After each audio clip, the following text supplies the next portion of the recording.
I mean, we're not talking about this being podcast quality. That is true. Really cold. So Well, because you, I got it. I'll let you do it. Because you hear in this room how much It was off. it's very reflective. So I'd like to welcome you to Rising Tide. It is a co-working space. We really do like to have a family community. We're one of the innovation centers that not everybody that comes in and applies is accepted. Because what we want to do is we want to have a community that's very synergistic and mutually supportive. And if you want to come in, and there's a couple of exceptions to it, but if you want to come in and you just, listen, I just need a place to do something, this probably isn't the place for you. If you want to come in and be part of a community to support each other and help each other develop and grow, that means you could ask other people questions, and there are all sorts of different people here, then you're encouraged to do that. By the same token, that means that you're encouraged if somebody comes to you and says, hey, I understand you know a little bit about this. Can you possibly help me? You're encouraged to provide that as well. So it's not just a one-way thing. And I can tell you, I have been here for probably close to 2 years, and it's been very much that way. So it's just a neat environment, because I've also been in a number of co-working places, and it's just that you drop in, you co-work, you go away. So they do a lot of things to try to support their members. Part of that is there is currently, it was supposed to be open this week. It'll probably be open before the end of the month. A build out on the second floor, which will have a video production studio, a podcast room, and a number of things like that. Part of what we're talking about here today as well. So, and Michael, you will do a better job on your introduction than I will. Yeah, I'll probably puff you up too big and you'll be embarrassed about it. So I'll let you be humble and modest, and it'll be good. He has a lot of capabilities, and we've talked about a lot of things together. In fact, I think I was encouraging you into podcasting probably, I don't know, 4 or 5 years ago. Oh yeah, it's like 5 or 6 years ago. 5 or 6. Actually. Yeah, back when people were like, podcast, what's a podcast? So, well, thank you, Nile. And, you know, it's funny because we'll talk in just a few minutes about the specifics around sounding good and what Rising Tide brings to that. But again, my name is Michael Sharkey. Thank you all for being here. Thank you for driving over. And thanks to everybody who's either watching this on Zoom or is going to be watching the replay. But today is about starting a podcast. And what does that really look like? And how can you do it without confusion? Or really the fear that I see come up a lot is I just don't want my podcast to sound like every other podcast that's out there. So a lot of what we're going to talk about today is really creating that unique podcast. You know, so I think when you sent me this, Nile, you know, it's like start your own podcast. And then I was like, or we could call it confidently launching your unique podcast without confusion, or endlessly having to book interviews. You just like more words than I do. Right. So, but either way, it's like, you know, and I'll share with you a recent research study that I did about that. But really sort of the goal of this is you want a podcast, you want it to sound unique, regardless of the content, regardless of your subject matter. How do you do that? How do you go, okay, I want to sound good, I want to do all this. So the goal for today is a little bit of a flyover, you know, but hopefully with today, not just this, but some free resources I'm going to give away at the end. And I just want to throw this up here in case somebody has to bail out early.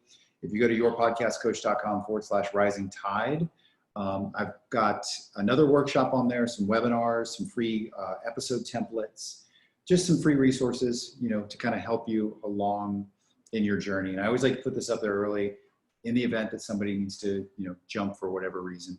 How much time do we have allocated today?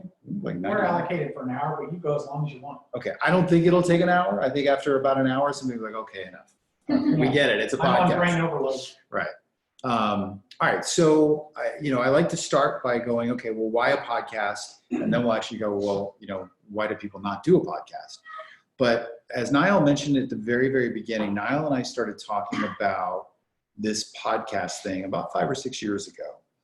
And what's interesting is that podcasting prior to that, podcasting at that point was, you know, how do you listen? showing people on your smartphone, and if they had an iPhone, it was easy, and if they had Android, it wasn't easy. But I mean, that's where it was 5 years ago. Now it's everywhere. So second fastest growing medium ever, second only to browsing the internet. When you're literally thinking about consumption of media as far as how fast it's grown. I get that statistic. It's the air that I talked about. If you listen to Seth Godin's Akimbo podcast, it's a fantastic podcast, but season 5, episode 3, he did a podcast about podcasts. And it was a great episode hearing Seth Godin kind of go through that. But he talked about a lot of different things with podcasts, but he's like, it's the second fastest growing medium ever, second only to those who are literally going from websites to websites. As of right now, 155 million people in the US have either listened to a podcast or are familiar with podcasting. But what's interesting about podcasts, and you all may know this, is that generally when people listen to podcasts, they listen to a lot of podcasts. It's not like 20 minutes a week. It's like 6 to 7 hours a week. And the reason why podcasts are growing as fast as they are, and there's so many listeners, is they're just real. They're just authentic. The best podcasts are podcasts where, regardless of who you are and regardless of the subject matter, if you are thinking about podcasts from the space of having an intimate, authentic conversation with your listeners, it can be about art, it can be about software, it can be about co-workspaces. But if you're willing to have an authentic conversation, that becomes a very intimate experience and it becomes extraordinarily powerful. So, you know, I'm not necessarily here to this room for anybody to kind of sell podcasting. You know the benefit because you're here, but it's interesting to see just what it's become. And even for you, Nile, to think sitting in your office 5 years ago, and there was like a handful of people that were there were some people having success, but a lot of it was people in their basement talking about bourbon, I believe was your podcast idea. I have one of those, yes. One of your many ideas, yes, lift your spirits. But now it's being used for businesses, it's being used for huge organizations, so on and so forth. So then the flip side is, well, gosh, it's so great and it's easy, which we'll talk about, but why would you not do it? So I did something about a month ago, and I posted to a Facebook group this question. If your podcast isn't launched yet, what's the one thing stopping you? And what I wanted to dive into was just what are the things that are holding people back? What are the real things? And I put this up on this Facebook group. This Facebook group is some people I know. It's about 5,000 people. Got 222 comments. And like my experience is if you get above 60 comments on a thread, that's pretty interesting. So to get 222, I was like, wow, okay. So when I asked this question, what's stopping you? The answers I got were really interesting. I want to share these with you because maybe it's where you are, maybe it's not where you are, but I just found it so interesting that what's really stopping people is often stuff in their own mind. They want to make it unique. That came up time and time again. I don't want to do it unless it's unique. Indecision. Indecision came up all sorts of, like, I don't know what content I should do, what material, everything. And again, these are exact quotes from this Facebook post. Fear, a failure, being judged, sounding stupid. I hear the words sounding stupid with almost every client I've ever worked with. And it's like, how do you get over those hurdles? It has to be perfect. Perfection gets in the way of progress when it comes to podcasting. And then another one was a lot of people just saying how much they overthink it. So does that resonate with anyone in the room? Yeah. So that is really, if I think about like the goal today, I think, you know, when Nile and I have talked about podcasts ad nauseum, but can we erase the confusion and can we build in the confidence and help you launch a unique podcast? So that's really the goal today. The goal is to kind of help you see that through a lens of it can be done and what might be the best way for you to really kind of start that and go about it. Before I jump in, is there anything you want to add to that? No, I think we're going to talk about Anchor, and I'll come back and talk about Anchor. And I say no, I will jump in. Yeah, and I'll come to you at that point because I really I'll share my story about Anchor, but I want to, you know, Sure. you've got some interesting things about that. So, by the way, sometimes when you are doing podcasts, one of the things that you get stuck with, especially if you do a lot, the last podcast series that I had regularly done, great language there, I had, I think, 180 episodes published. And it was a weekly show. It was an hour-long weekly show. And you start to say, everything's starting to sound the same. It's repetitive. It's over and over. You say that in your head, but it's rather interesting. If you pose a question like that on Facebook, you get a lot of feedback. And a lot of that feedback comes back to some central questions. And you could say the same thing 5 different ways, and 5 different people will hear it very differently. So, you know, that's getting caught up in your own head. But the point that I wanted to make was I help, and Michael and I have worked on this, I tie in media to promote and amplify the podcast message. Because how do people find the podcast? So I use media to do that. By the way, that is a super idea to get people to comment and give you story ideas. But then you're able to go back and respond to that. I really appreciate the question. I'm creating an episode for that. Here's when I expect it will be published. Yep. And you know what happens? They start to listen. Yeah, I will add to that when I go back to this post here, like I said, it was not my Facebook group. I kind of know the people, but you know, I know we're talking about podcasting, but if you, regardless of the work that you do, regardless of anything, if you are looking for ideas for your business, or if you're looking for episode ideas, I like to call it borrowing other people's audiences. You can go in and, you know, again, don't go on somebody's Facebook group and spam them or fish them, or just go in. You know, a lot of times they'll ask you, why do you want to be here? I'm honest. Hey, I'd love to, I'm doing research and I want to learn more about this particular audience. So again, regardless of any industry, there's a Facebook group out there that is there that can get stuff specifically. And I just did on my podcast, which is the Your Podcast Coach podcast, the episode 2 came out on the 1st of November or 2nd of November, was this concept and this idea of going to other people's audiences to find things, but going to other people's audiences to find podcast episode ideas.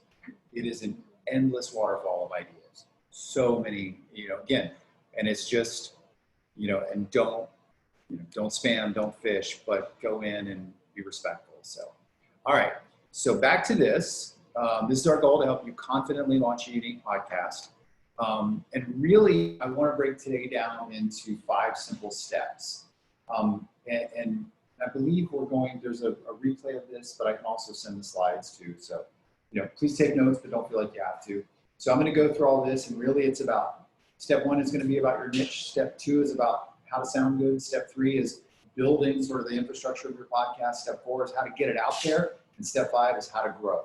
That's sort of the big picture that we're going to look, but I'll start to break these down one by one as we go through these 5 simple steps. But I want to start with this quote, because I believe that great podcasts live in this quote. Discover your uniqueness, whatever it is, and learn to exploit it in the service of others. I really don't know who Larry Winget is. I know he's a speaker or something. I actually heard this quote on a podcast from another person quoting this Larry guy. Larry could be a great person. He could be a horrible person. I know Larry. Do you? I know you're surprised. Yeah. Larry Winget is the guy, if you have either heard of the book or followed the book. By the way, it's entertaining to watch his podcast of this. Success is your own damn fault. Now, he did a book on that.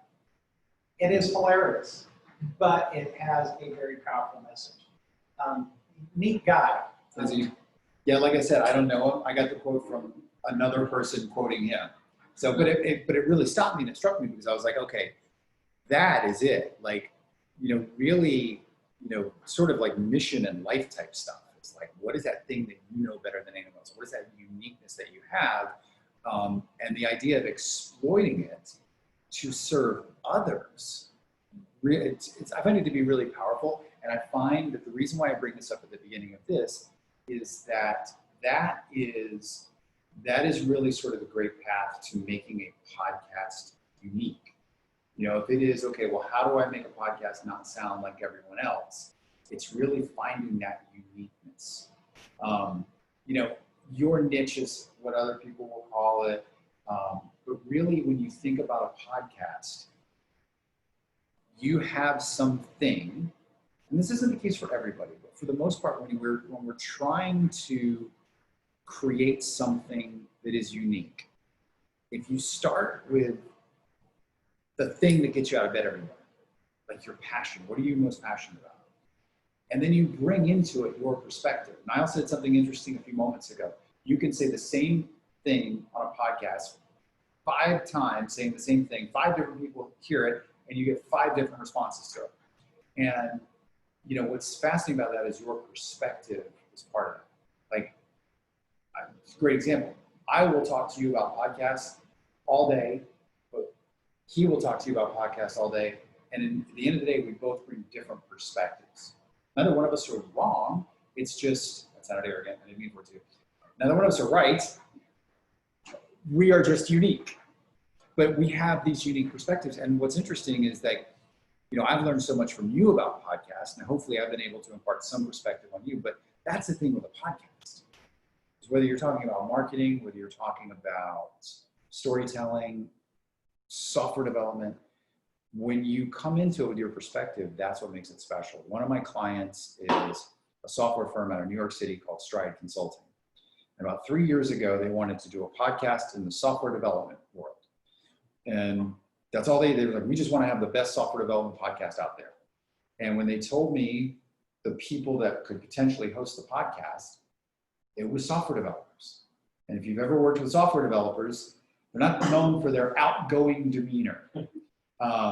But I found a guy on the floor who was from the Bronx, and he sounded like he was from the Bronx. And I found another guy over here that sounded like he was a physicist. And I thought, well, gosh, if we put those 2 people together, that's going to be an entertaining podcast. Well, now they're 180 episodes in, strong for 3 years every week, and they have one of the top podcasts in the software development space. So, and I think it's because these guys had the passion, but they brought in unique perspectives. And now their podcast is, I'm very proud to say for them, very successful. And with that, it's hard to be lukewarm about a podcast. What I have found is when you are thinking about your niche, when you're thinking about your uniqueness, you know, and I see this a lot in bigger companies when the marketing department has to do a podcast or this person over here has to do a podcast, there's not a whole lot of excitement about it. It's like, all right, well, I'm going to record 20 minutes this week about this. But right. But if you find, okay, I'm really passionate about this subject, then you start to see a whole different podcast. If you're lukewarm about it, you'll fade. Your podcast will be lukewarm. Yeah, everything will be, and the listener's experience will be lukewarm. There's a local marketing company, they're actually right over there, called Big C. And their CEO, her name is Andy Graham. About a year ago, I met with her about starting a podcast. And I walked in going, okay, you're a marketing firm. So what are we going to talk about? We're going to talk about Facebook ads. We're going to talk about digital content. What are we going to talk about? And in one sitting, like anytime we talk about anything that would be a traditional marketing podcast, Andy was like, yeah, I don't even know how to do Facebook ads, she said. And then I said, well, what do you care about? She's like, I care about treating the people that I work with right. I care about the community of people in my office. I run a values-based organization. Well, her podcast, when it was launched 3 months later, was about how to run a values-based organization. It had nothing to do with marketing. But her goal was still achieved because now she was able to tell people about her podcast and start to facilitate clients coming her way that were in line with her values. So again, I come back to doing a podcast when you start to dig into that thing that you care most about, and it comes from your perspective, then you have the opportunity to do an incredible podcast. And one final thing I'll say about this first step is a lot of times people will get into a situation, and I remember you talked about this back in February, where you get into the situation of, oh, well, I love traveling, so I'm gonna do a travel podcast. That's too broad.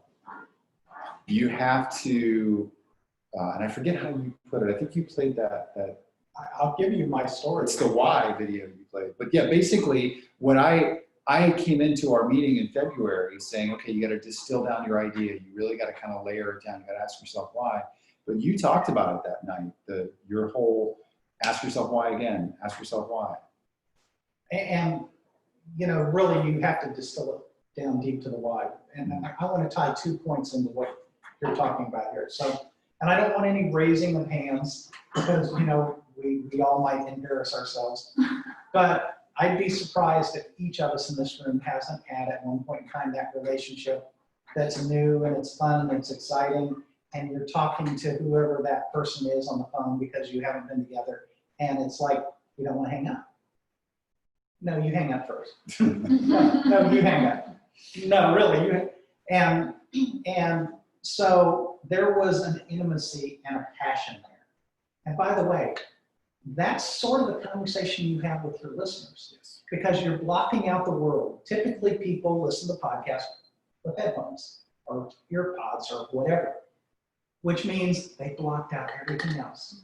You're speaking directly to their mind. You're speaking to that one person. I'm looking directly into your eyes because I'm speaking directly to you. Well, that's what you're doing in the podcast. You just can't see people.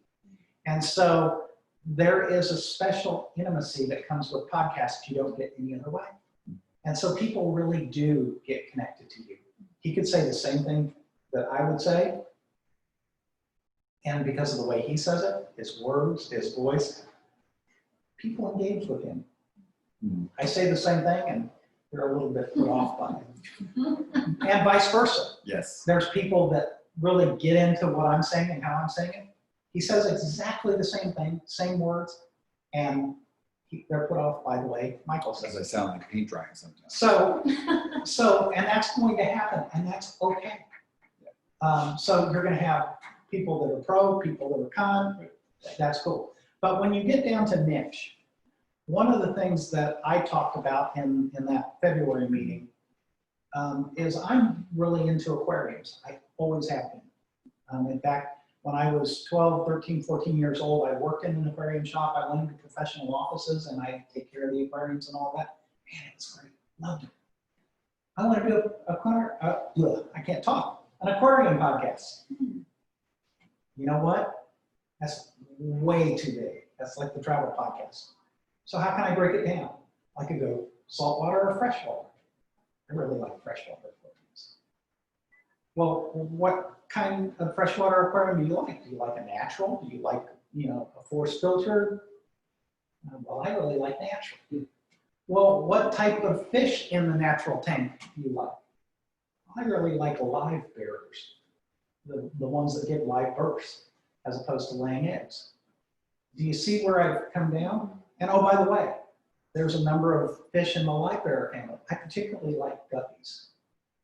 And I get a little bit funny with it. And by the way, if you don't believe this, you could Google this. But I said, if you niche it down, because I asked myself a question one time, true story, I do like guppies. It's one of my favorite fish. But I said, I wonder, are there gay guppies? We all wondered that, actually. And I actually said, that's a real niche, gay guppies. Do you know how often that term is searched? Now, by the way, is that like really unique? Is it attention getting? You could work through whatever your topic is to that same point and get there. But that's how you want to niche down, and you can. Yeah, and I think it's really, and a lot of it is asking yourself, like, why do I want to do this? Like, and that's how I come back to it. It's hard to do a lukewarm podcast. What is it that I want to talk about? My podcast is about helping people with their podcast because I can talk about it all the time. It's about the intricacies of the details that we're talking about today. And I think, even there, I could probably niche down to very specific people that I talk to, but it becomes one of those things where you find, at least I have found a lot of people who will say, I want to talk about this and this and this and this and this and this. And in order to have that unique special podcast, it's just asking yourself, if I could talk about that one thing every day and be excited about it, what would that be? And if you have two things, launch 2 podcasts. I mean, that's really the solution. I mean, yes, you can, and then you actually have 2 podcasts that can kind of promote each other, but what you do have is very specific audiences, and those audiences grow. It's actually, the more you can niche it down, the bigger your audience. So that is something I did not expect. Yeah. And when you try to talk to everyone, you end up talking to no one. Yeah. So really think about, taking that down. In the marketing side of things, we say that the riches are in the niches. Yep. The crowds are in the niches. I mean, that was, I think, my biggest barrier was I felt like I was too niched, and I thought I had to broaden in order to get views. So Yeah. that's Absolutely. good to know, because I was like a little nervous. Yeah, it's, a lot of positive things come from that. You end up being, you can talk because whatever that niche is, you can just talk about it. Right. You're more passionate about it. It does fall into that whole uniqueness category. And yeah, because I've heard that too. Well, I think I need to be more broad. No, you are much better to serve a smaller audience. So, before I keep moving, does anybody have any other questions or anything? That's good. Okay. And I should probably check, see how we're doing on Zoom here. Let me just double check that real quick. Okay. Good. Then we're still recording. I'll put it back here. All right. Okay. So now back to this slide. Okay, so sounding good. You kind of jumped the gun here a minute. I just want to tell you that. Because I was getting into how people listen to podcasts. Everything Nile said is true. You put headphones on, the world goes out. Think of any experience that you've ever had where you do that. And something that I learned from many, many years of doing radio is that you only ever talk to one person. A big mistake that people make in the broadcast industry and with podcasts is this sense of, hey, all my listeners, hey, all my viewers, hey, all y'all out there in podcast land, things like that. What those statements do is when you're a host, when you're behind the mic, you have a tendency to think, okay, well, I'm talking out to a lot of people. But if you remember that you're only ever talking to one person, it creates that intimacy that Nile was talking about. And all you have to do is think for just a moment how these people are listening. The world is shut out. AirPods are in, headphones are on. It's actually kind of an interesting statistic. It's like 60% of podcasts are consumed in the home, but with headphones on. So in that environment, it's just you and the host. Joe Rogan is a great host because Joe Rogan only ever talks to his guest, understanding that the person who's on the other side of the smartphone is listening. It's like 3 people having a conversation. So that level of intimacy matters. The other way people listen to podcasts that's important to know is they listen from one podcast to the next. Like I said earlier on, podcast listeners tend to listen to a lot of podcasts, and they tend to go from this podcast into this podcast into this podcast. So sounding technically, having a good technical sound means that the levels sound the same. Like I'm speaking in your audio engineering world, but the simplified way of doing it is if Joe Rogan and Tim Ferriss and NPR are all right here, you want to be right here. And the equipment that you use is not expensive. The quality is important because you want to sound like Joe Rogan. Joe Rogan has a $500,000 studio, but you can use the studios here with equipment that I can send you. You're going to spend $150 on equipment. But the good news is, as we were talking about earlier, there's a podcast booth. Now, I want to kind of stay on this, but I want you to talk about Anchor. Are you guys familiar with Anchor at all? Okay, so Anchor is a smartphone app.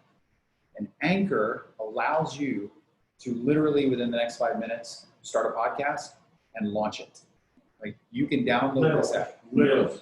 You could download this app right now and have a podcast live in the next 10 minutes. Now, this is an area where he and I have differences of opinion. I am more of don't use Anchor because I want you to sound as good as Joe Rogan, and it's hard to do that on a smartphone. That said, Anchor has a couple of really, really good benefits, including, as we were talking about earlier, getting over that fear. Yeah, one of the things that, and we both experienced this, is when you start talking in front of a microphone, you automatically change personalities. Yeah. And that's a mistake. Because people want to engage with you. Not this altered personality that you create to talk behind a microphone like this and very professional and your diction is, no. They want to talk to you. That's not how, remember that conversation I said on the phone at night when you don't want to, that's not how you're talking. Well, they want to have that conversation with you. So I do like to get people over the fear of hearing their voice because absolutely no one loves to hear their voice. And this guy has been, how many hours of radio do you think you have done? Tens of thousands? Yeah, well, 4 to 6 hours a day for 20 years. So Not a every lot, day, but a lot. a lot. Do you like the sound of your voice? I'm used to it. You're used to it, I'm but used to it, but you know I what? never. Yeah. We So- all are our own worst critics. So you will not ever like the sound of your voice. You know, get over it, throw it away. But what you want to do is you want to be natural. And I like Anchor because, as Michael said, you could pull out your phone, you could download the app, it'll take you 2 minutes to download it. We did this in, I think, February, because I had people in the class here actually download it and create an introductory podcast. Example. Hi, my name is Nile Nickel. This podcast is about asking the question, what do you wish your parents would have told you when you were growing up that they didn't? That's all. And I'm going to share some of the answers with you. Boom, I'm done. That's an introductory episode. What is it, 20 seconds? But then I have the ability, which is why I also like it, I don't have this formal microphone or, you know, I've got equipment, all that, we're getting set up. I can plop my phone down on the table.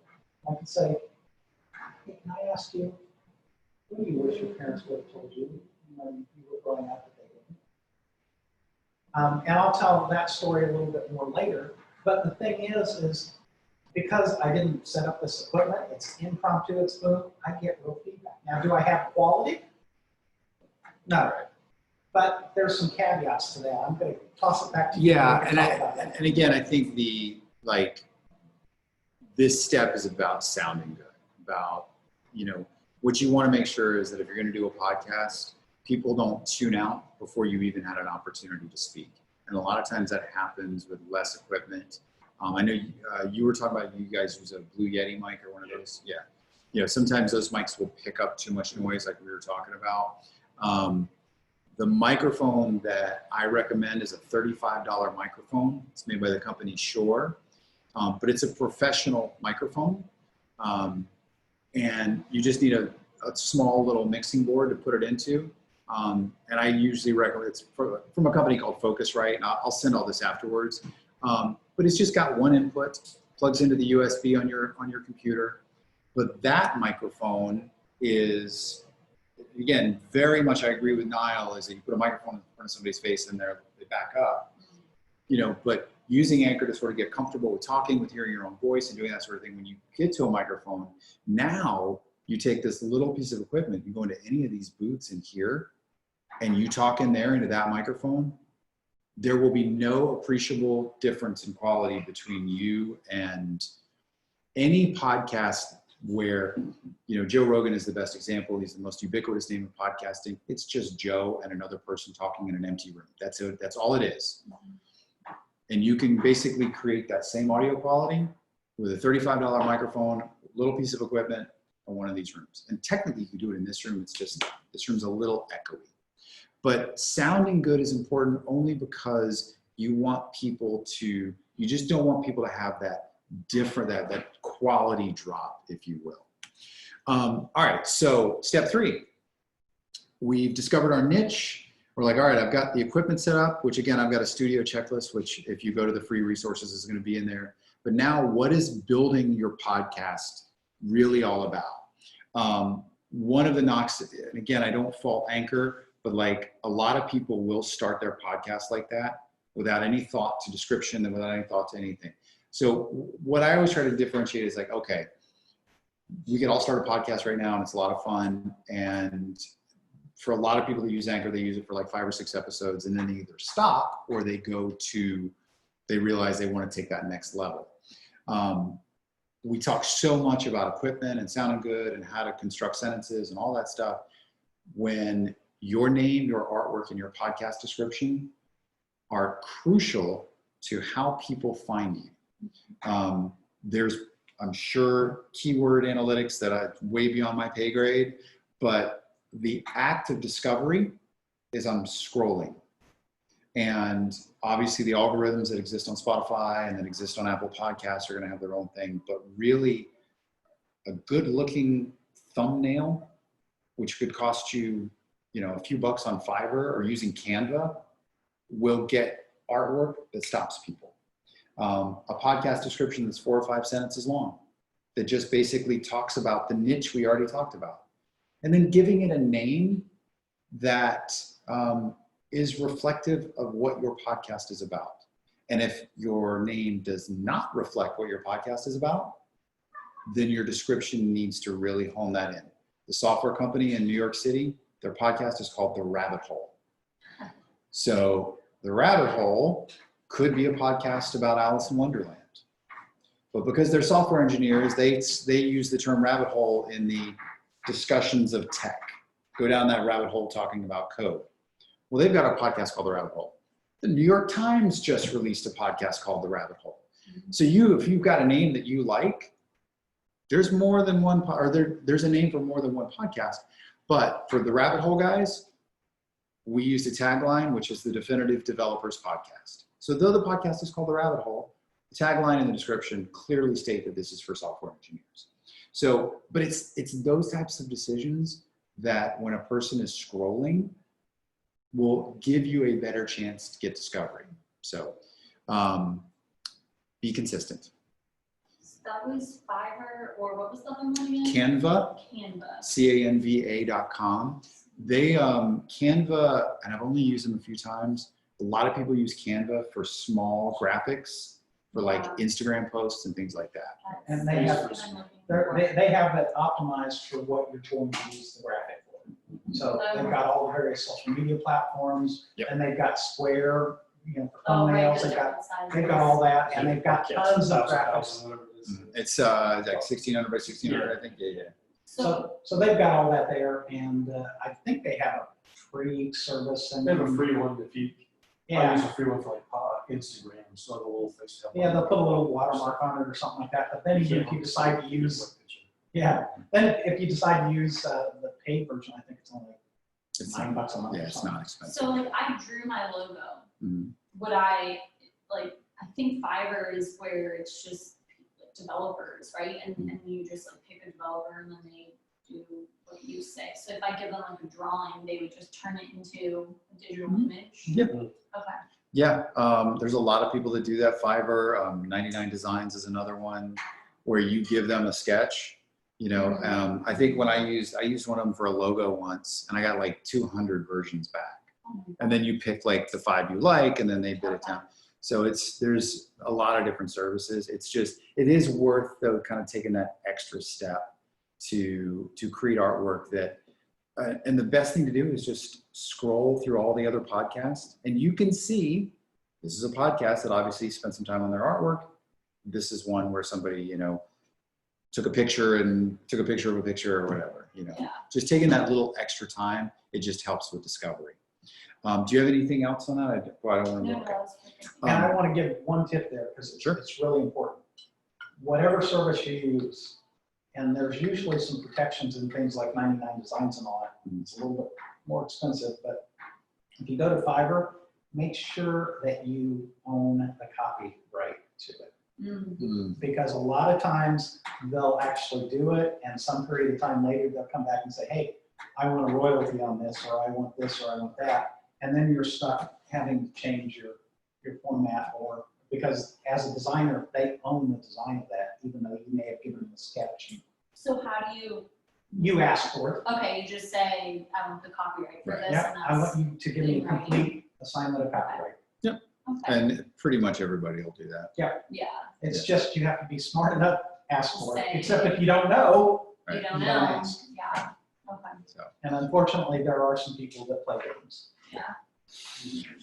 So kind of the next thing on building your podcast is this is a great place to talk about being consistent. So pod fading is a real thing. People start their podcast, they get really, really excited. And I think the average is 6 episodes. It's about the mark you get where the excitement wears off and you run out of ideas. So the best way to avoid that is planning, is sitting down. Now the exercise I do with every single person I've ever worked with is you gotta write down 30 episodes. And that might sound like a lot, but if you can sit there and go, well, I could interview this person, and I could do an episode about, how I discovered my uniqueness, what my origin story is, and you start writing them all down, you get through it. And then what you've basically done when you create 30 episodes is you create a roadmap. Doesn't mean they have to be, it's not like when pen hits paper, it can never be changed. But what you're looking at there is the first 30 episodes. So if you're doing a weekly podcast, that gets you 7 months into your podcast. If you're doing seasons, that could be potentially the first 3 seasons. So and then it just allows you to see it. Because if you don't do that, pod fading is the podcaster's disease. And it's the reality of starting without a whole lot of planning. 45% of all podcasts right now on Apple Podcasts have not been updated in more than a year. 45%. Some of those are going to be podcasts that were short run, limited series type thing. My podcast is still on Apple Podcast. I haven't updated. I have 2 podcasts. My first one is on there that I haven't done a new episode in 3 years, but I keep it there so that when people want to hear what a bad podcast sounds like, I can point to my first podcast. But the majority of that 45%, the overwhelming majority, are just pod fade. It was great. I wanted to start it. And you may know this. There's been talk about Apple, and I only heard this from Apple. I haven't heard this from Spotify. Apple starting to cleanse their stuff. Yeah, and I don't know if that's going to happen or not. Or I suspect it will, but I suspect it'll be a low threshold. Yeah. We don't need to get into that here because it's not productive to the conversation. But if you've got people listening, like I have an updated social media business hour, which is the one that I've got 100 and whatever episodes on. I haven't updated anything there in 3 or 4 years, but I probably still get 800 to 1,000 unique listeners a month. Yeah. No, that's going to stay there. Right. That's the same with mine. I don't Depends promote. on what it is. Yeah, my first podcast, I don't promote. It was 100 episodes. That's about what I get. Yeah. And I occasionally will mention in my current podcast, but the reality is that pod fading is just a product of, not planning out and looking that far ahead. And then really sort of building the perfect episode. This comes up a lot. What does an interview episode sound like? What does a solo episode sound like?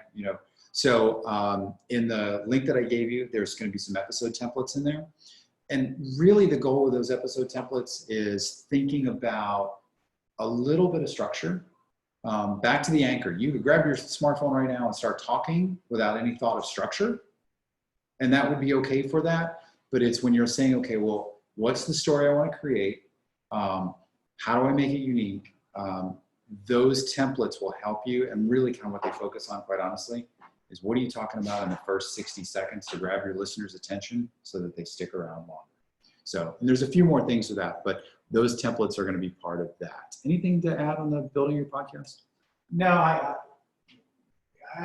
couldn't agree more, because I know once I actually got started, you don't know this story, I don't think, but when I first got into podcasting, the first thing that I did was I went on an internet radio show. and I did the podcast on an internet radio show. But I did that, and I purposely did that once a week for 3 months because I wanted to answer the question for me, is this something that I can commit to? Is this something that I can do? And if it's something that I can commit to and do, then I'll go do all the other things. And so did I start out with necessarily a script? I had a very loose script. But as I developed into my own, I very much started to follow, I wouldn't say a script per se, but a template of what the show was. I started out this way, I transitioned to this, and I wrapped up this way. Yeah, and that's really, it's just and I have the tendency, because of my radio background, to always think about how the listener is consuming your podcast and what's the journey you're taking them through.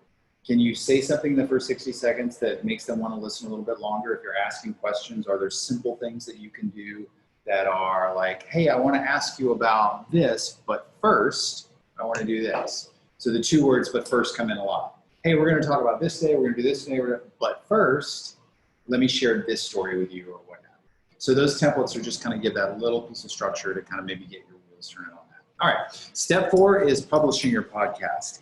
And I always put this step in here because what I find interesting, and you guys may know this, you may not, or if you're on the Zoom right now, is everybody thinks that it is magical, that you can hit publish on a podcast and it shows up on Spotify.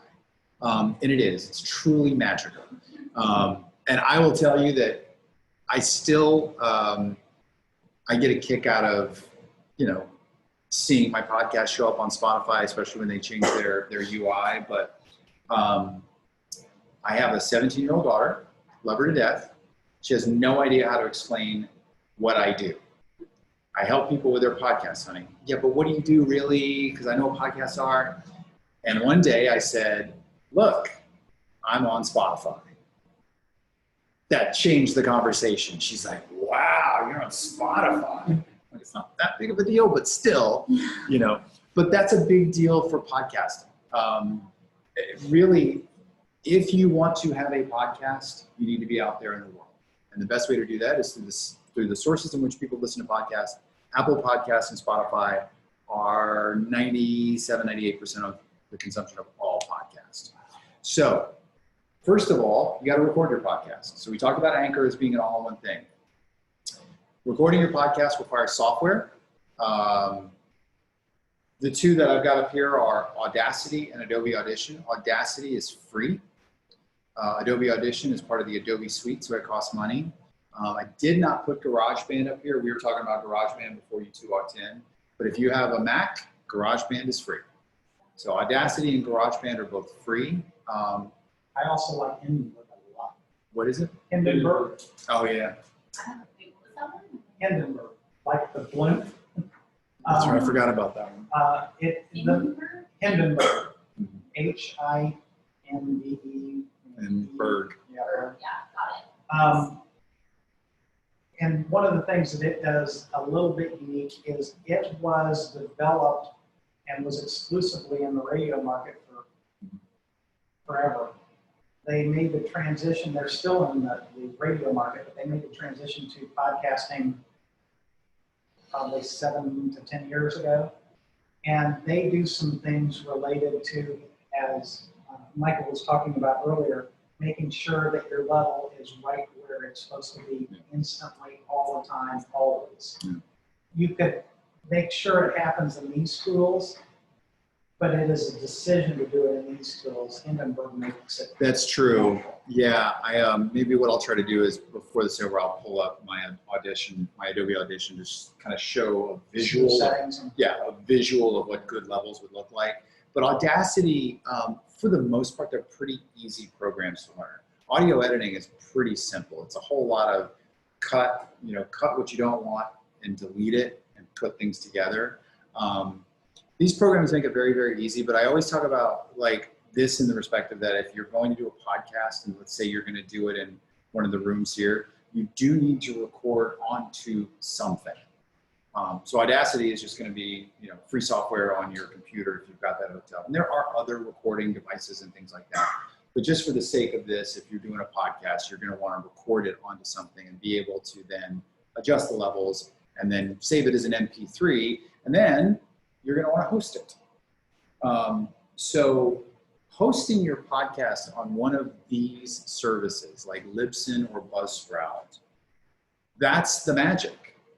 And I don't, I'm going to totally peek behind the curtain here or pull the curtain back, but Libsyn is a service that I pay $12 a month for, that I get 250 megs of audio.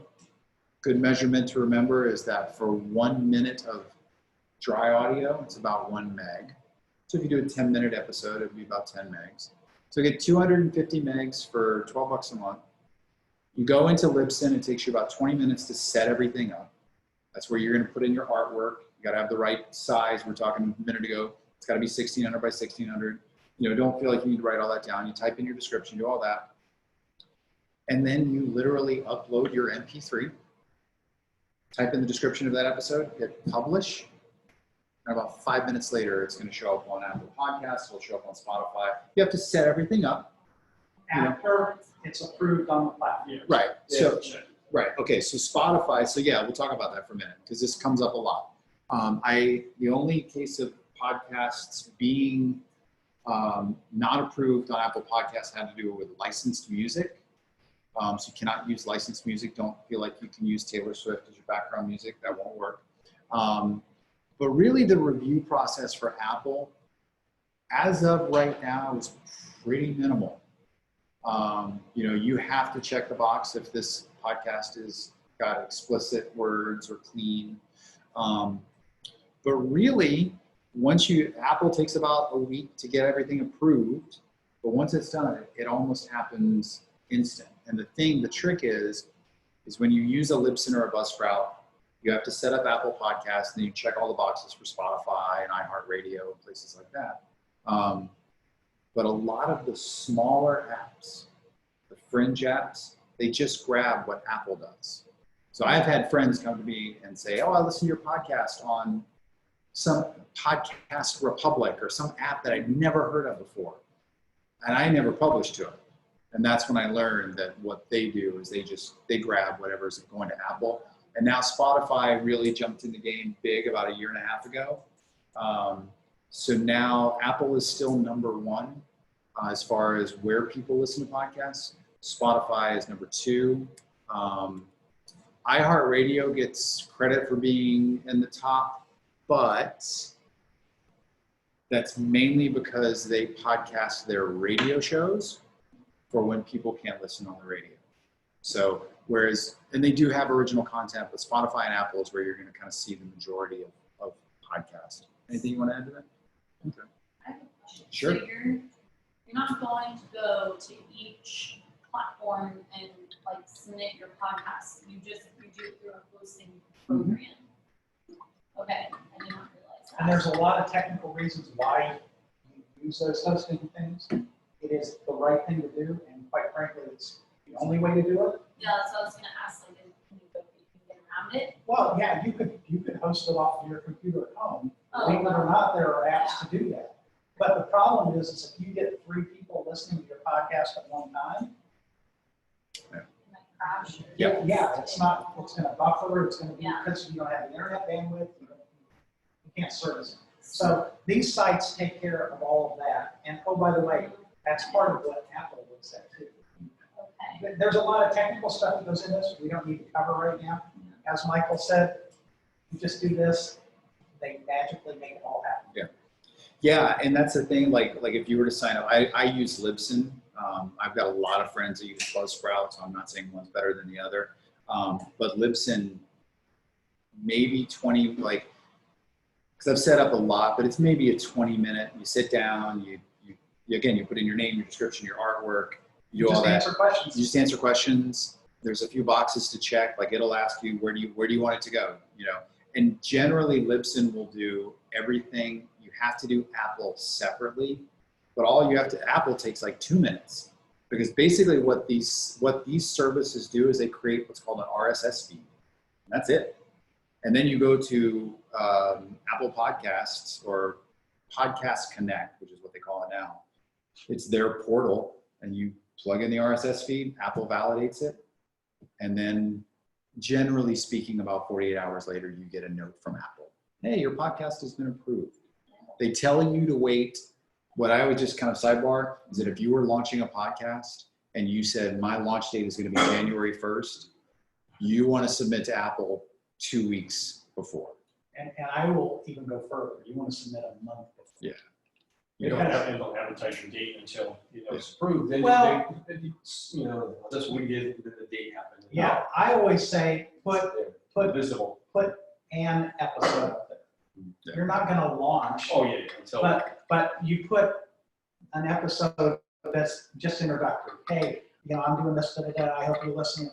Mhm. Even if it doesn't follow all these rules, Right. it's just A there. placeholder for me. It's a Yeah. placeholder. Right. Submit it, because you know what, you can delete it after the fact. Yes. You Yeah. get the approval, and then you launch. So Yep. once you get the approval, is it just like as you drop them each week, they just go, Yep. they're not checking every single one? Oh, no, multiple gosh, no. weeks? Oh, okay. It's just I was like, how do you? boom. Yeah, so- Okay. So with Apple specifically, and Niall's right, you can actually do your trailer, and you can mark it in Libsyn that it is your trailer, and that just means it's going to be pinned to the top. But if you're planning on launching, and I'm just going to use this date again, like January 1, you could set this up today, record again on your phone. I mean, this does not have to be fancy.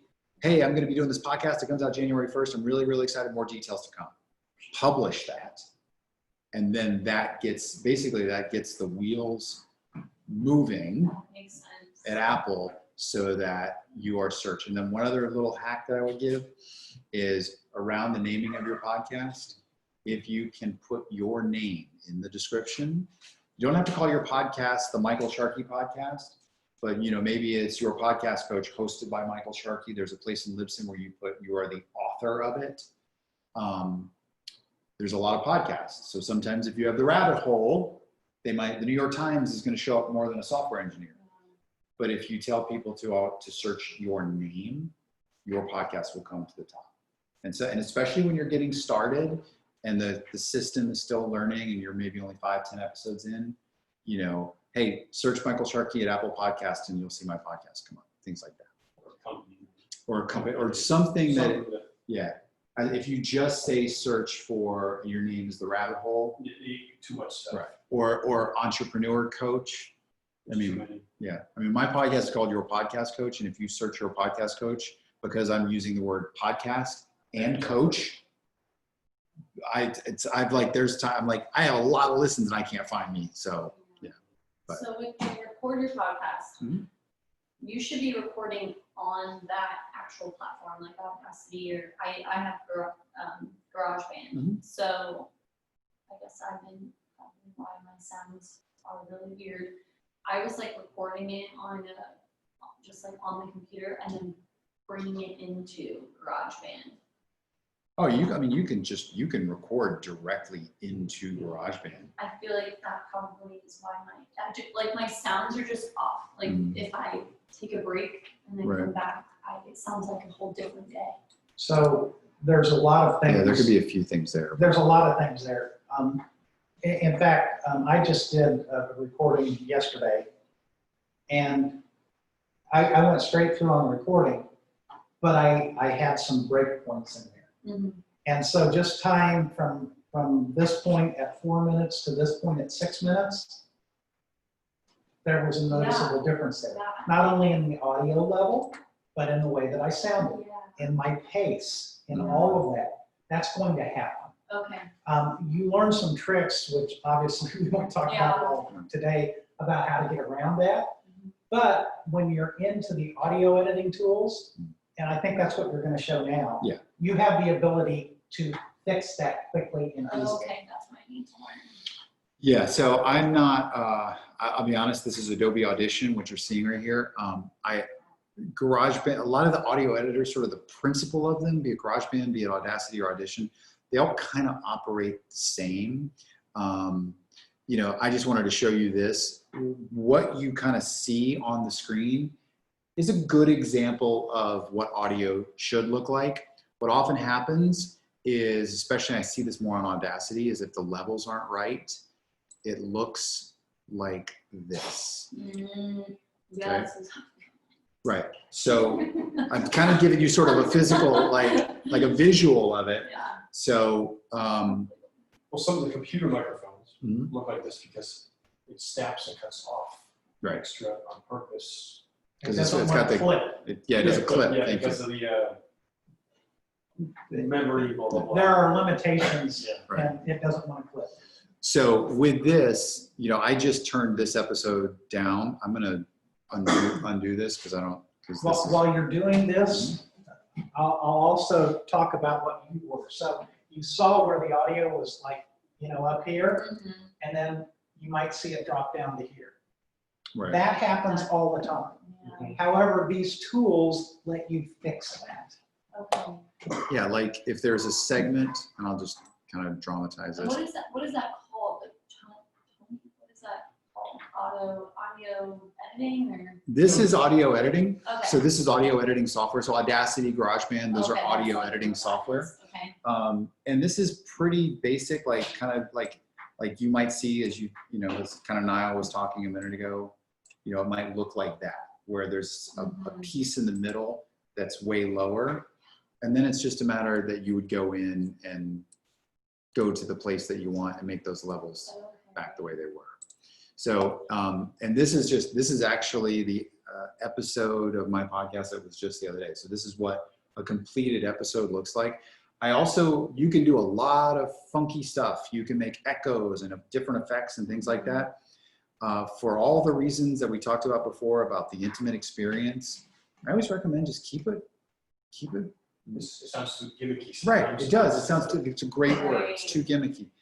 This is a mono, it's not stereo because that creates new problems. Mono audio. Don't record in stereo. Right, and I'll just, My mind sounds funny. Okay, sorry. Don't record in stereo. don't record in stereo.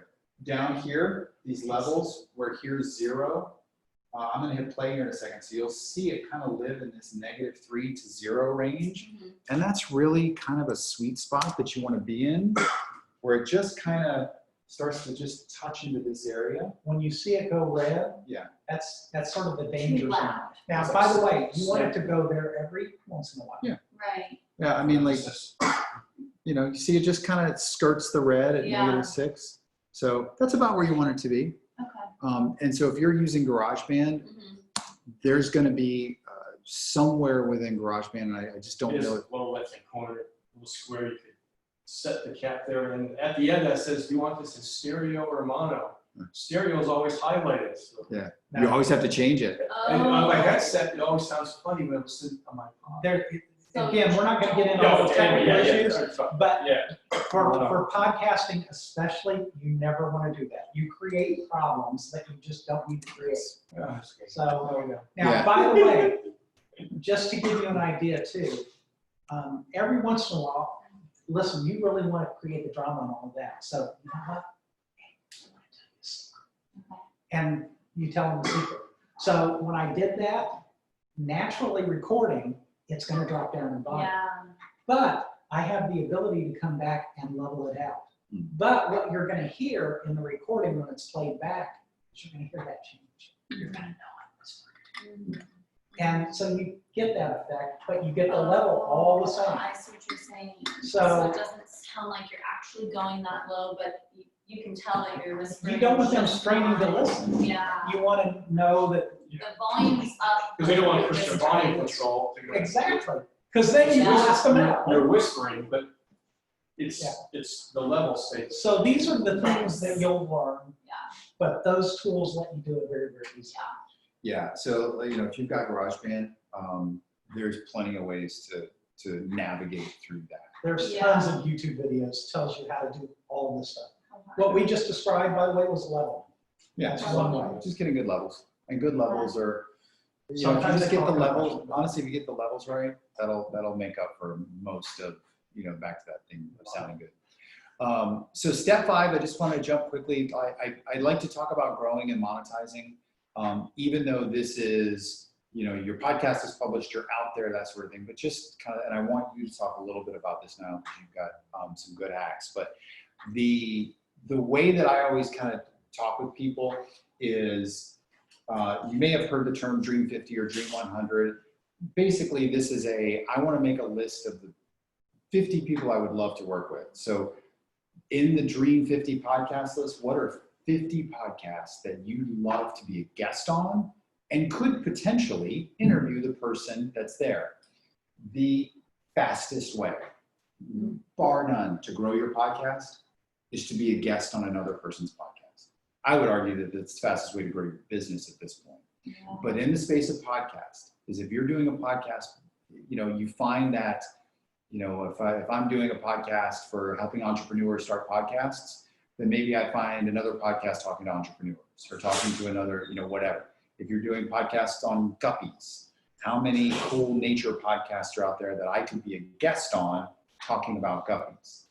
And I don't see this ending anytime soon, but podcasts have this amazing ability that if I am listening to a podcast and I hear somebody that I like, I now want to go check out their podcast. Yeah, I do that all the time. It is the fastest way to grow your podcast. So sort of fast forwarding down the road a little bit, you've got your podcast out there and you're looking for how to grow it, go be a guest on another person's podcast. And then when it makes sense, say, hey, I'd like to invite you on to be a guest on mine. It's what I call the interview swap.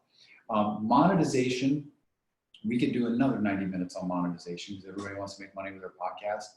But I always just kind of simplify it. If you hear a commercial on a podcast, it is either a commercial for somebody else's stuff or it is a commercial for the host's stuff. It's either their stuff or your stuff. That's it. That's the only kind of advertising there is. Podcast commercials are desired by huge companies right now because they're intimate. They are the same thing as it's an implied endorsement. If you've ever listened to Joe Rogan's podcast, he spends the first 7 minutes just talking about 3 different sponsors. It sounds terrible. I would never recommend it, but Joe Rogan can get away with it because he's got a huge podcast. What I recommend to people is if you don't have a big enough audience to go, to be an attractive podcast for Casper Mattresses or American Express or whoever, you do have an opportunity to sell whatever it is you're selling. If your podcast is, again, I'll go back to Andy at Big C. She does a podcast for values-based organizations, but she does that to gain clients that she wants to work with.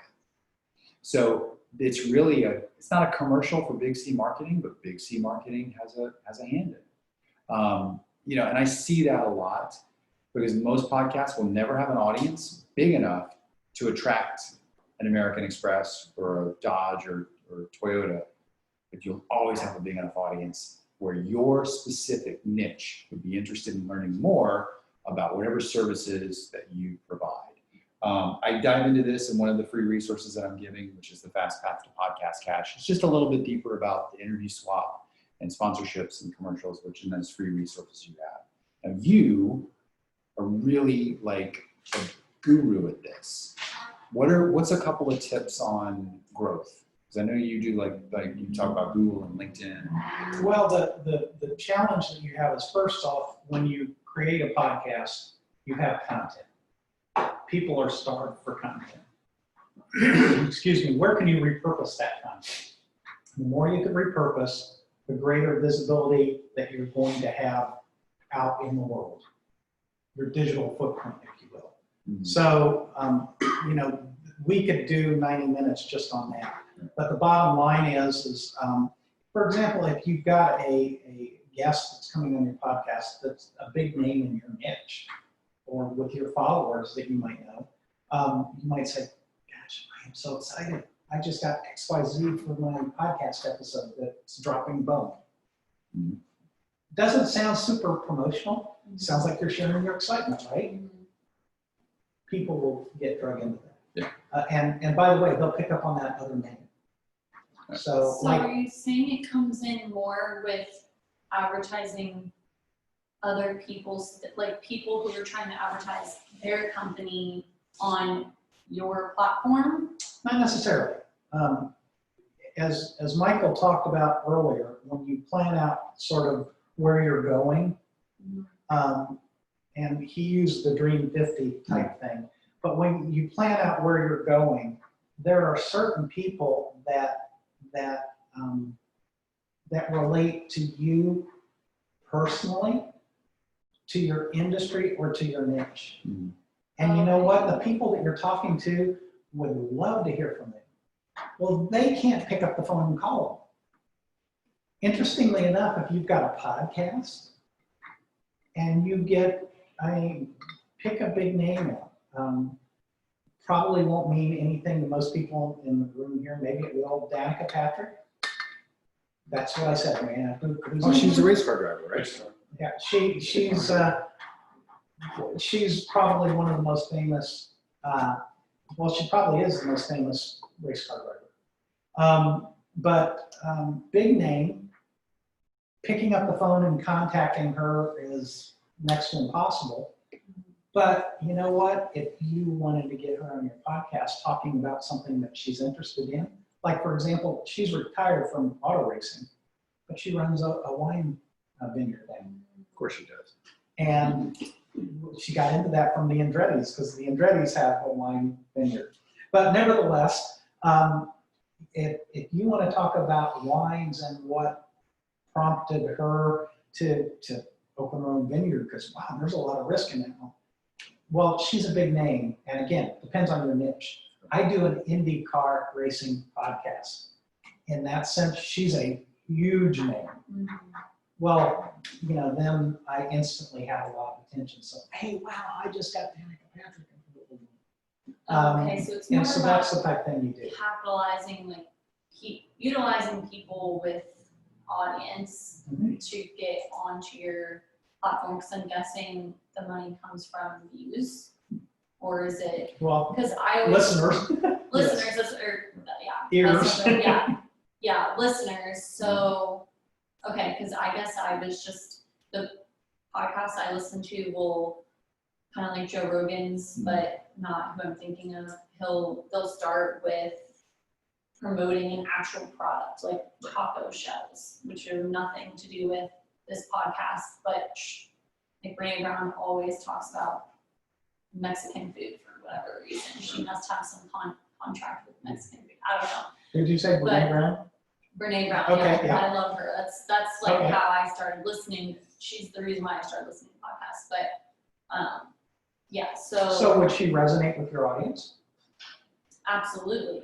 So believe it or not, once you get a few episodes under your belt, and I put it bluntly, and you might laugh at this, but it's true. And as long as you don't suck, Mhm. and that's sort of the threshold, Yeah. as long as you don't suck and you have, you know, a reasonable following, you could make arrangements and probably do an interview episode with her. Would that draw people into listening to you?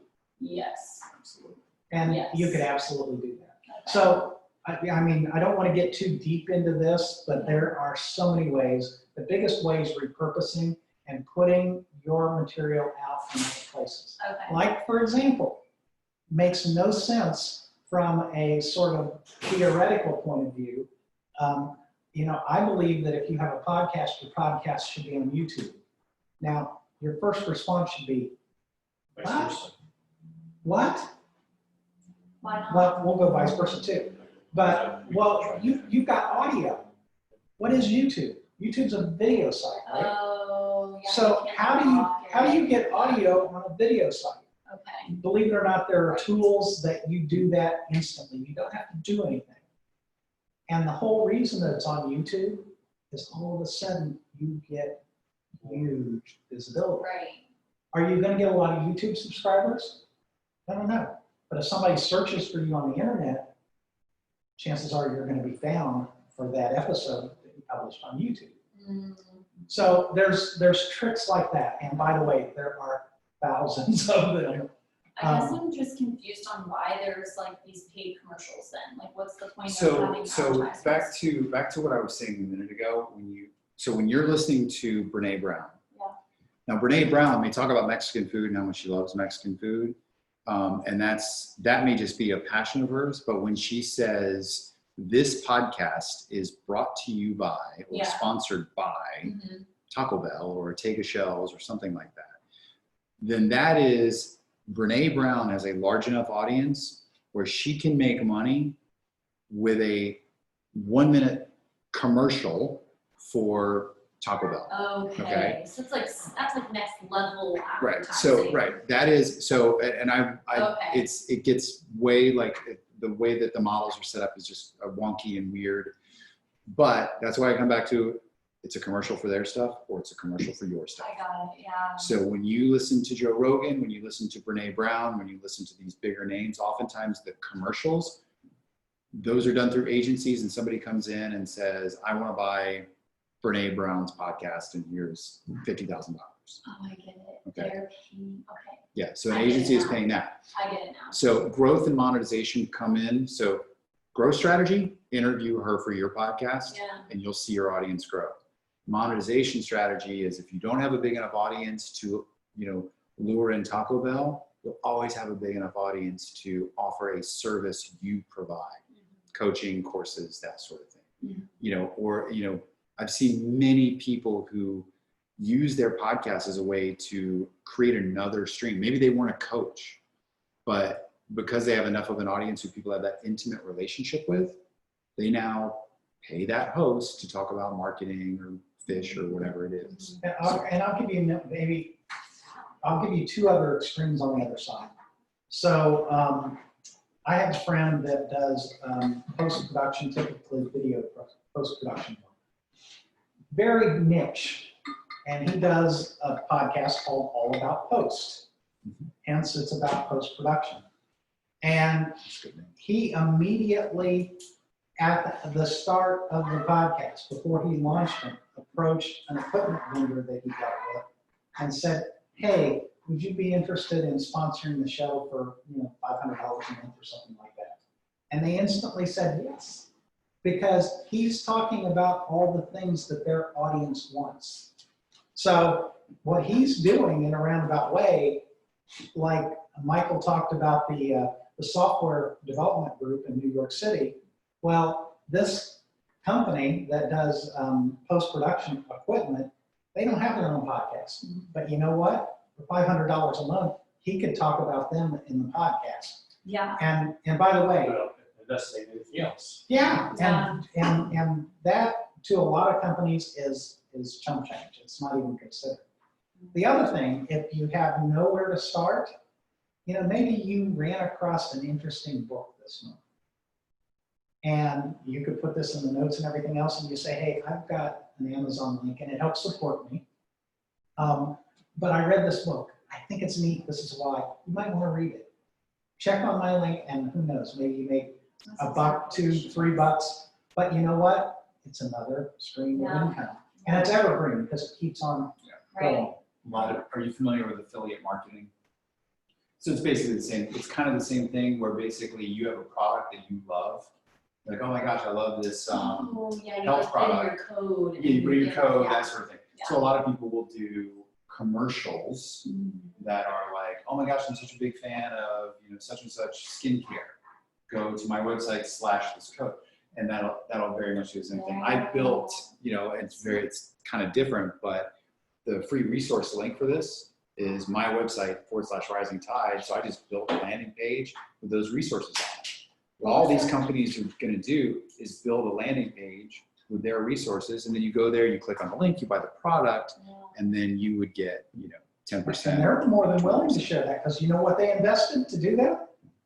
Yeah. All right. You're just a natural And don't ever underestimate, for them. one final thing, and then any other questions, but don't underestimate, and you kind of touched on this, the power of your niche. So a guy that I worked with a few years ago was one of the biggest glass artists in the world. He is right now, if you go to Walt Disney World and you go down Main Street USA and there's a guy blowing glass, making little Olafs and Mickeys, that's where he works. He did the leading podcast for glass blowers. And all it was people talking about making cool different art. And in the world of glass art, there's a whole lot of it. It's very parallel with the marijuana industry because of glass pipes and things like that. but he made glass Mickey Mouses, that sort of thing. Well, there is a company out there that has a whole lot of glass that they're trying to get in the hands of glass blowers. Oh, right, like broken glass. Right, and they don't have any way to do it. Well, now along comes Jason with a podcast talking specifically to that audience. So he made, They really want him. yeah, he did well. Wow. Because here was a company It's that just so good. it was so niche, it was so good that he was, he did an hour and a half podcast. I didn't know half the stuff he was talking about. Because they were just like, oh, then you do this torch, you do all this stuff. Yeah. But that industry needed a way to communicate to potential artists how to get glass. So that gets back to the niche. Whatever your niche is, even if your audience isn't big, you might find that you have that. So because I know we're getting close to time up, any last minute questions, anything? What was the name of that marketing where you would put in someone's code? Affiliate marketing. In fact, if you Google affiliate marketing, you'll find out that there are hundreds of thousands of affiliate marketing Yeah. opportunities. It's become a big thing in the last few years. I see it on Instagram, like almost every influencer's post. Yeah. Use my code. By the way, it's probably worth mentioning Patreon. Yeah, Patreon's another, and that's where you. I've recently heard that. What is that? Yeah. So basically, Patreon is a service where, let's say, you are creating content on a regular basis, whatever your niche is. You start developing an audience. Well, then what you can do is people can pay you $5 a month, $10 a month to get $1 a month, 50 cents a month. And then what you do is you say, okay, well, I'm going to do one episode every month just for the Patreon users. I'm going to do 2 episodes. So and there's a lot of different things that you can do. If you So it's a subscription. kind of, basically. yeah. So my son loves I forget the name of this podcast, but he subscribes to them through Patreon because on Patreon, I think it's like 2 bonus episodes a month. So if you were constructing your 30 episodes and you looked at a Patreon model, you might say, okay, This is a really good episode. yeah, Right? I'm going to do this episode, but then this episode every month, maybe it's the behind the scenes conversation with my guest will be just for the people that are spending $5 a month or $1 a month. Now, there's another one, and if you've never heard of this one and you're interested in politics at all, there's one called the Congressional Dish. It's a huge podcast. And what the lady who runs it does, Jenny Briney, is she talks about what's happening in Congress and different bills and all of that, and she dives deep into it. And all she does is talk about what's going on so that you become aware of it.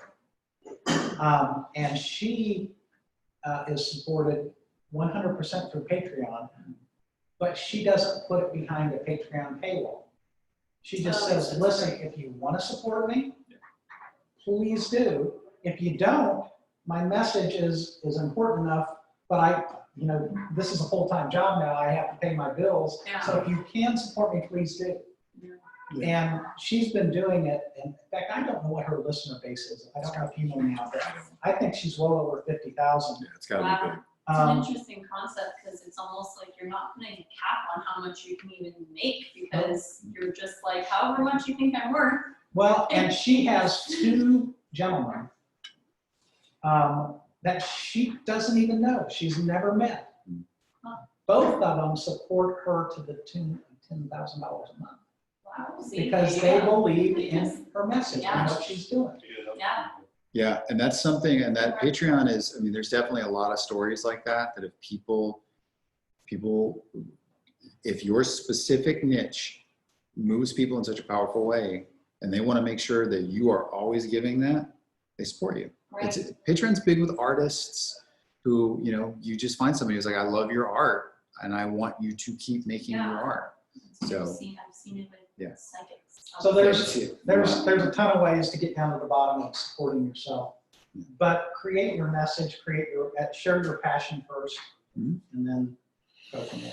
Yeah, and like I said, this was the link that I created, which was kind of similar. It's not an affiliate link. It's just I made it. It was a redirect that I made specifically for this. But there's a bunch of free stuff there, so you have access to that, and anybody on the Zoom has access to that as well. So any questions before we wrap? Let me just make sure that there's nothing on a chat Zoom. There's still come here Zoom. There you are. No. Any Zoom chatters out there? Nope, we're good. But if you don't on Zoom and you want to know any questions, click onto that one link that I just gave, or my podcast is hello@yourpodcastcoach.com, or if you're a member of the Rising Tide community, kind of what Nile was saying at the beginning. I've done a lot of these types of events or conversations where they're like, hey, I've got this one question. How do I do this? What do you say about that? So. And by the way, my desk is right outside here, so if you happen to be in Rising Tide and want to check in, feel free to ask as well. I've got the minnow. I've got the guppy plan. So my desk is the mailbox on the 4th floor. It says What podcast. exactly is Rising Tide? It sounds like a collective place, like if you own your own business or something, you can put your desk here, and then there's like a bunch of other. There's a number of ways to basically engage with Rising Tide. You could just get a mailbox here. And I don't know, I think you still get, I'm pretty sure you get a couple of hours a month of conference room space if you want to use it. In fact, when I first joined, the reason I joined was I couldn't find conference space for the price that it cost me for a month membership here without a desk. So I could also get basically 24/7 access